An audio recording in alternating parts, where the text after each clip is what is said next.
Hey friends, if you wish to fix the error and error occurred while processing your request, then please watch this video. So this error occurs on browsers. Now our first approach will be to simply refresh the page. Right click on the page and select refresh page. The next solution will be to check the internet connection.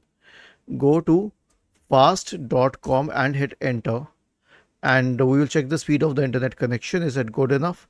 And then proceed to the next solution, which is to use a different browser. Now for example, if you were using Edge, we can try using Chrome and try opening the page on Chrome and see if it helps. And lastly, check the server status. For example, if the problematic application was Roblox, okay, then simply search for Roblox server status, because if the server is down, then you won't be able to use it. Go to its original website, or at the down detector website or any third party website, and check if someone is reporting issues. For example, there was a spike yesterday, so we can consider that, but the original website says that all systems operational. Was this helpful? If yes, then please subscribe to the channel. If not, then let us know in the comment section of the video on how we could help you further. Thank you for watching this video and have a nice day.